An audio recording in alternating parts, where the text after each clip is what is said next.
So I am Sabrina Campbell. I am 37 years old. I live in Alexandria, Virginia, born and raised, and I own a cake shop called Occasionally Cake.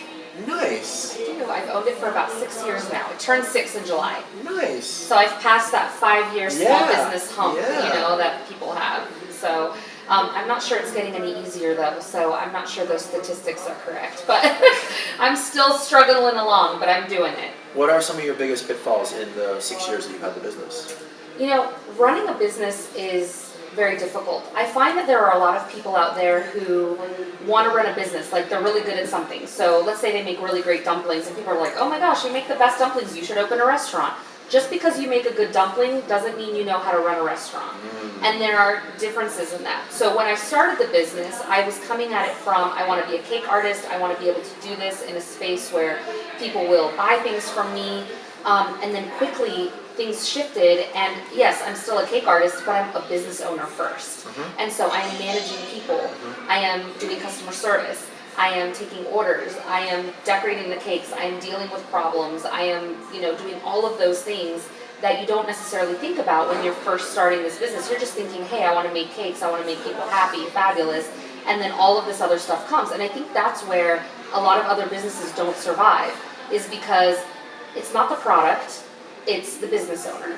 It's what are they doing to manage the business. And I've had to learn a lot about myself, about how to manage people, about how to run a business.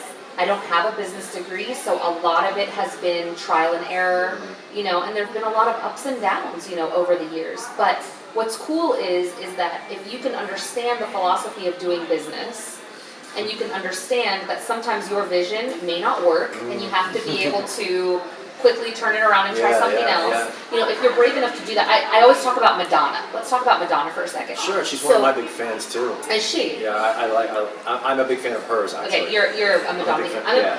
One of the things I love about Madonna is Madonna has been relevant her entire career, and we're talking over like about a 30-year span at this point. Okay, because she knows how to reinvent herself. Correct. Okay, if Madonna were the same person she still was when she first started doing business, or in the business, people would have stopped listening to her, or they wouldn't have been as important. But the thing is that woman knows how to reinvent herself for the next generation of her audience. And I think that a good business owner knows how to do that as well.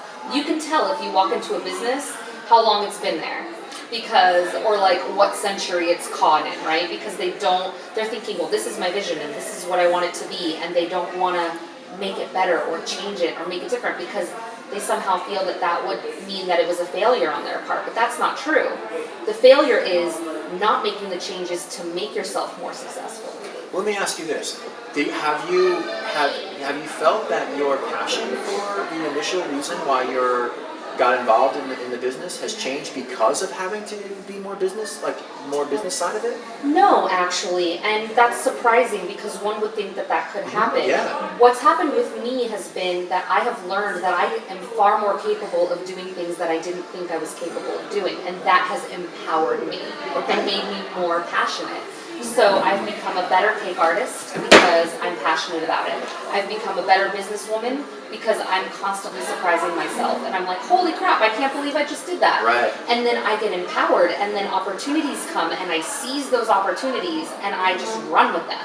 And I think that all of those things have really made it more exciting. There have been things happening in my business that I never dreamed that would come from owning a cake shop. I've been able to travel. I've been able to be sponsored by different people in the industry to be able to work with them for different products. I met people that I've been put into different groups, so I'm currently a member of the Food Artist Group. Nice. And this group is run by a man named James Parker. He is a famous Food Artist Network chef. He won the $10,000 from vegetable carving on Food Network. And he lives here in Virginia, and we met, and he started to put together this group of amazing food artists who work in all of these different mediums. So here I am coming from a cake aspect, right? Yep. And in our group, we have ice carving, vegetable carving, cake, candy, chocolate sculpting, gingerbread, cookie art. I mean, if it's a food and we can do cheese carving, we do cheese carvings all the time. So if it's a food and we can do something artistic with it, we will. And we're always looking for breaking that next barrier. And so that has made my job also exciting because I have this other stream of income, so to speak, or other things that I do. So I'm still running my store, Right. but I also have this other way of being very creative. So in my store, I tend to be limited. So I get a customer coming in and they're like, okay, I want you to make me this cake and I want it to look like this. And, you know, and I want it to have a bow on top and I want it to say happy birthday. And I'm thinking to myself, this is so boring, please. Yeah, you know, but I have to do it to make payroll. Okay, so I've got that like kind of barrier or boundary there.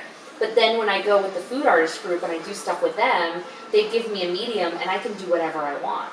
Nice. And so then I can say, okay, I'm going to make this massively huge gingerbread house and I'm going to do Hansel and Gretel and it's going to be awesome.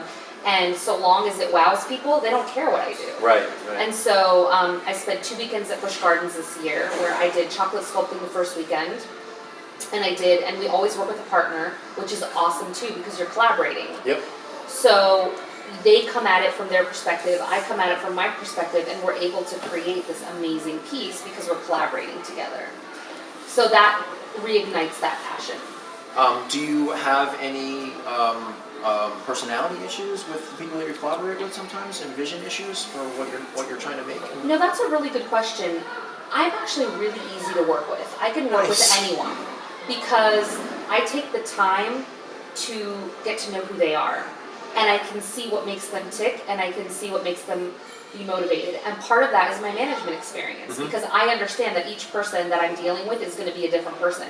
So I can be thrown any teammate and just give me a little while with them, and it's perfectly fine. Plus, I also am really good at letting things slide off my back, because you know, when you're dealing with artists, you're dealing with, first of all, you're dealing with broken people. Most artists are broken people. That's true. Okay? You're also dealing with people who are, they're artists, so, and these are good artists. Yeah, so they know they're good at what they do, okay? I mean, you know when you're good at something. These people know that they're good at it, right? So now you've got these two people who know they're really good, and now they got to work together and they got to collaborate together. And sometimes there's a little bit of headbutting, but I'm really good at not allowing that. I know when it's time to be the center of attention, and I know when it's time to pull back. And I think that just comes from experience. I was going to say that's a maturity level. I think so. You know, you have to give the other person a chance to shine, and when you do that, they're able to pull back and give you a chance to shine. Because I have my strengths, and they have their strengths. So, you know, I used to be, when I was in college, they give you teamwork all the time. They're like, okay, we're going to do a group project.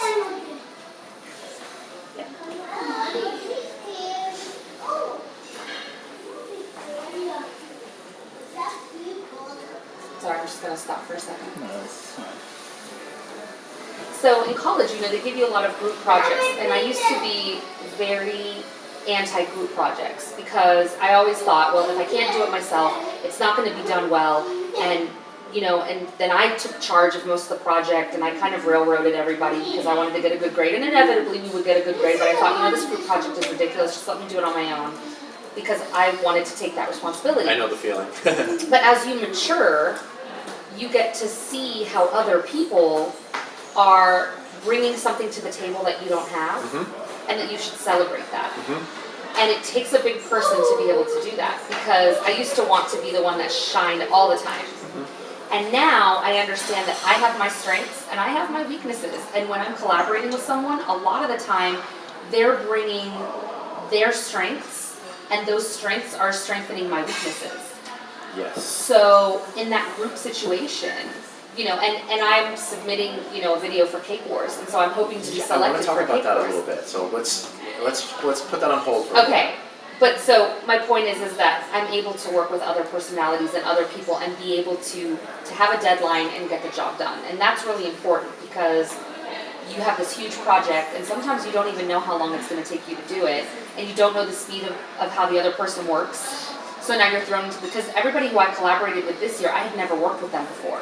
I only really knew them by reputation. Okay. So now I'm thrown into a situation where we've been talking on the phone, we've been communicating via email, we're sketching things, and now it's like, and then we're making lists, you know, you do this prep work, I'll do this prep work, and then everything comes together, but somehow this magic happens. And then you've got this amazing project, and boom, there it is. What is the most difficult part about collaborating with projects with people who are not on location? It's making sure that you cover all the details. So, for example, let's go to the large gingerbread house that I did. Yeah. When I talked to my partner's name was Liz. She's in Oregon and I'm in Virginia. So we're talking totally different coasts, right? So we did a FaceTime chat, or a Skype chat. So we're like talking to each other and we're writing things down. And we're really trying to make sure we hit everything. I mean, because we have to bring all of this stuff with us. Correct. So if we forget something, we're screwed. So, we really have to think about the project from the beginning to the end. Where did and you split the duties, between the two people. Where did you guys meet to ultimately do the project? So the project was done at Busch Gardens, Williamsburg. So obviously I was the closer person. So I did the big prep work. Yep. She had to fly from Oregon. Yep. And we met in Williamsburg. So we met that weekend. That's we cool. did not meet before that. That's cool. And so she said to me, and again, this is knowing your partner, right? And she was very clear on who she was. And she said to me, when I have an expectation of what you're saying you're going to do, so if you're going to do something, like you're telling me you're going to prep this and that and the other, if you show up and it's not done, I'm going to be upset because I'm assuming that you're good on your word and you're going to do what you say you're going to do. And I'm going to show up with my part done. So if I tell you I'm going to do these things, I'm going to show up with those things done. Well, I'm a very dependable person. So I said, well, you're not going to have any problems with me. Because when I say I'm going to do something, I do it. Yeah, I think integrity is a big thing whenever you're working in any kind of industry where you're at the peak of your industry. You have to have a certain level of integrity for yourself. Definitely, and that's actually one of the strengths that I bring to the table is that I'm very dependable. When I say I'm going to be there, I'm there. When I say I'm going to do it, I do it.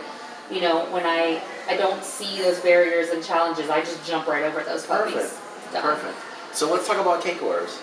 Okay, so Cake Wars is a new show. Yep. If you ever heard of Cupcake Wars, it's the same producers, same production company. So I decided I was going to throw my hat in the ring. I've actually had, on this season that's on right now, I've had some friends on it, some people I know. Yep. And I think, I can do that. I can do that better than them. Throw me in, coach, give me a chance. Yep. And they're working in partnerships. So they are working with people that they don't normally work with every day. Okay. So now we're talking about a collaborative piece, right? Yeah. I do this. Yeah, I know how to do this. With your group, yep. Absolutely. Yep. So I know that I can bring those assets in to that show and I can ultimately win. It's a competition show, so you're in there to compete, Yep. There is a winner at the end of every show. And so I think, I'm a winner. I'm a proven winner. I have ribbons all over my bakery, so Perfect. I'm a proven winner. But I think, I have determination, I have drive, and I don't see boundaries, and I don't take no for an answer. And I think that's really important. When I have an opportunity that comes across my desk, I'm like, that one's mine. I'm taking that one. I'm doing this. I'm like you. I actually step out of my comfort zone a lot. Yeah, that's a big goal of mine, constantly. I have a mantra that I've had in my head since I was about 19 years old, and it's comfortability kills. If you're comfortable, you're dying. Yeah. It's when you're not comfortable that you're growing. It's interesting. Earlier this year, I competed in the Mrs. DC pageant. Okay. Okay, I've never competed in a beauty pageant in my life. How Nor, was by it? the way, was it something that I ever even thought about doing. I don't think I even considered it, prancing around on the stage, it's not my thing. Like, I'm not, I just kind of thought, it always seemed very shallow to me. So I thought, well, and I'm not shallow, so I don't want to do something shallow. And a few of my friends actually were like, oh, well, that's really shallow. And I thought, this is something that's going to really stretch me. I'm going to have to go work out, I'm going to have to look good. I had to walk around in a swimsuit. I have had 3 children. Okay, it does not look the way it used to look. Let me just put it out there. Right. You will not be seeing me on Naked and Afraid anytime soon. But, I wanted to be brave and do something I'd never done. And that's actually been a theme of my life. Okay. I want to live a life with no regrets. That's really important to me. Just let me give you something that I learned. And one of the things that I learned was that you never regret the things that you do no matter how cataclysmic the outcome is, it can be the most destructive thing and take you 4 or 5 years to get over it, but you're not going to regret it. What you're going to ultimately regret is all of the things that you didn't do when you're older. Exactly. You're not going to say, boy, I wish I never did that because I got in a car accident that night, or I broke my leg, or whatever, and something happened, or I ended up getting divorced over it, or whatever. You're going to be like, man, why didn't I ever do that one? That's the only one that's going to eat you up. Oh, for sure. And interestingly, that's actually something I've always had in my mind since I was a child. When I was in high school, it was ridiculous. I did everything. I was on the speech and debate team. I was in drama. I was in the marching band. I was in the German club. I played lacrosse. I was on the swim team. I just did all of these different things because I knew that and I went to every dance.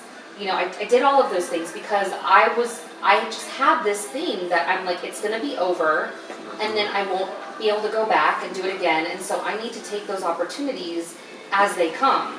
And that's how I live my life always. So if there's something that comes across my desk, and I even think it remotely sounds interesting, I need to jump on that. Because if not, I will regret not having done that. And I think that for me to live an authentic life, I have to do that. Because when I am dying in the future, and let's face it, we're all dying, right? Of course. I don't want to get to a point where I'm like, well, that's it. I was waiting for the right time to do all of these things, and the right time just never happened. The right time is always now. And so for me, when something happens, so when this Mrs. DC thing came across my lap, I almost didn't do it. And then I thought, you know what? I'm going to do it. I'm going to show that curvy girls can get up on that stage just as good as skinny girls, and we can be just as beautiful, just as gracious, just as well spoken. And I got first runner up. So I mean, not a bad showing for a first beauty pageant. Not bad. And then now I'm working with the DC Dancing Stars Gala, which is another thing I've never really done. I mean, I like dancing. My background is Latin American, so I do have rhythm. I'm good with that kind of stuff. And it's in my blood. But there's a fundraising component to it as well. And I remember sitting across the table with the lady who's running this event. Her name is Maria, and Maria says to me, okay, I've explained all of this stuff. Do you feel comfortable with this? And I said, no, I really actually don't. However, that's a good thing, because when I'm uncomfortable, I always stretch for it. Right. If I thought this was going to be easy, I probably wouldn't work that hard at it. But because I'm feeling uncomfortable, I'm going to work harder, and I'm going to stretch more for it. So tell me something that you learned in the DC pageant that you didn't expect to learn about yourself. I learned that I can be incredibly patient with other people that don't see things my way. And that's a huge attribute. That's a huge thing, because you're in this pageant with married women. So this is a whole different ball game than when you're looking at a pageant. The Miss pageants are different. Mm-hmm. Now you're in a Mrs. pageant, so you're assuming that all of these women that you're with are going to be fairly successful, accomplished, well-spoken, confident. You're far more confident as a married woman, I think, than as a single woman. But that doesn't mean that all of those women don't have their own insecurities, that they don't have their own fears, that they're not afraid of what you think of them. Women have that, when they're together and competing against each other. So I really had to be patient, because not everyone was at the same place that I was. And so I had made, previous assumptions about that. And so I had to kind of let those go and open up that pathway that we were competitive, but we could still be friends and be competitive. I think when I first walked in the first day, I just wanted to beat all those bitches. I was like, all right, I'm here. I'm going to beat you. The crown is mine. Everybody just stand away. Okay. I love it. But as the process went on, it was like, these are women who have a lot of good values and virtues, and we can be friends, and we can still compete against each other, and we don't have to rip each other's throats out, So I think that's one of the big things that I learned, in the pageant. Friendlier competition. I'm very cutthroat, competitively speaking, generally. Yeah, I can see that. I go to win. I don't go to play. Of course. Everything's very serious to me. I don't just go to I think I just want to go try this out. I was like, no, I'm going to go to win. I'm going to win. Give me the ribbon now. It's over. Drop the mic. I'm out. Yeah, that's me. I like it. So back to the Cake Wars thing. Do you have, how did you hear about that? How are you getting involved in that? So I get emails from a lot of different people with casting stuff, because I have actually put in some casting videos for other shows before and Cool. have yet to be selected. Are they all foodie related? Yes, yes, they are all foodie related because that's my wheelhouse right now. That's fine. I haven't really thought about going out for something that's not food related. I think, Well, if that's where your passion is, you should probably well, stay sure. there. I mean, and that's where my wheelhouse is, and that's where I feel that I can really showcase, the things that I'm really good at. I tend to be a person who does the things that I'm really good at, so that I always look good. So I'm terrible at sports. I am really not good at sports. I enjoy them, but I am terrible at them. I am so not athletic, it's not even funny. If it makes you feel any better, I was the kid in elementary school that people put the kick me sign on their back while walking on the hall. Oh no. So, and I was the last person picked for every sport that ever happened when I was growing up until I turned like 15 or 16, and then I got so tall that everyone was like, you need to learn how to play basketball. Well, I'm sure and I that's got what forced to said. learn how to play. Yeah, everybody probably said that to you. For me, I tend to be fairly mediocre to bad in sports. I remember, if you know anything about softball, Yes. I was right field. Okay. So that tells you that the coach there's tells nothing you a going. lot, right? Yeah. That tells we're you a gonna lot. bury you out there, so you're not gonna hurt us. He's like, hey, we're changing now. Come in. Hello, yes, you who's kicking the grass out there in right field where nothing ever happens. Yes, that's where I got put a lot. But I had the most team spirit. Nice. So people liked me on the team because I was always really happy and excited, but I was terrible at it. I have probably been hit in the head with every ball in a sport that you could be hit in the head with, and I'm still okay. Still which good. is good. But yeah, I mean, I'm telling you, a football, volleyball, tennis ball, I mean, if it's a ball, I've probably been hit in the head with it. So I have a lot of respect and a little bit of this when something's coming at me, because I'm just not very athletically inclined. How about food fights? Are you good with those too? Totally good with I figured that much. Look, I'm scrappy. I had two Oh, brothers. yeah. I have two brothers, so I'm the oldest and I have two brothers, and it was always them against me. I'm very scrappy and I am very strong. Okay. But that doesn't mean that I can play softball. Yeah. But you put me in a ring, Yeah. I could probably do that. That's not a problem. That's perfect. That's not a problem. I am very scrappy, and I've got, look, you want to see my muscles? You got some good arms. You got some guns. I do. I have guns. I work out. Yeah. What is the hardest project you had to do at your cake business? That's a really good And why question. was it that difficult? We get asked to do lots of difficult things, and so I could give you, any number of projects that have been difficult. But what was really difficult was at the beginning. And that's because when I first opened my business, I didn't know what I didn't know, if that makes any sense. Makes perfect sense. So I went in there thinking that I was the bee's knees and that I knew what I was doing, and all of a sudden I am getting phone calls to make cakes in ways that I've never made them before. So I'm answering the phone and they're like, yes, can you make me a cake in the shape of a rocket ship? And I'm like, absolutely, no problem. And I hang up the phone and I'm like, how am I going to do that? So now all of a sudden I'm taking orders for things I don't know how to do and I'm expected to produce, and now I have to figure it out. So I'm in a sink or swim moment. And that to me was more difficult than any difficult project that I've ever had, because it was learning the skills on how to think outside of the box so that I could do the order that has brought me to the point where I am today, whereas people will ask me to do things that Without are difficult. the error of the learning curve, though. Right. And now I can say, even if I'm not 100% sure, I have a lot of skills that will tell me how to do that project. And then I can take it and do it. For example, recently we did a video camera cake for an Oscar-winning videographer. Nice. And it was really cool because he wanted it to look exactly like his camera, and this took some internal structure, but because I now know how to think outside of the box, I didn't freak out when he called me. It was more like, okay, let's sit down, let's talk this out, let's make it. And what was really cool was when we delivered this cake, he had 6 Emmys, and he was Oscar winning, and he was having all of these guys from Hollywood come to this party at his house. And he ordered his cake from us, and that to me it's a big deal. So I've done cakes for Oscar winners, I've done cakes for Broadway stars. The guy who plays Nostradamus in the Broadway show Something's Rotten, I did his wedding cake to his partner. Perfect. And that was really cool. So I do have some, well-to-do people, and one of the things I'm most proud of is we did the cake for the Army's birthday. So our cake was actually showcased in the Capitol, and all of the high-ranking Army officials actually cut the cake, and so I had to go through layers and layers of security to actually get it to the Capitol so that it could be on display and be cut and all of those things. So I'm really proud of that. Perfect. You should be. Okay, well, I wish you the best of luck on your Thank skateboards you. thing. I hope it Thank goes you. well, and hopefully we'll get to see you win. That's what we Yes, want, right? that's what we want. We want you to win. Yes, All absolutely. right, it was my pleasure meeting you. Oh, it was so nice to meet you, Shane. Thank Thank you you for for your taking time. the time to No, talk to I me. was gonna say I thank know, you for your right? time. Like, thank you for your time. It's perfect. Absolutely. All right, it's my pleasure. Thanks.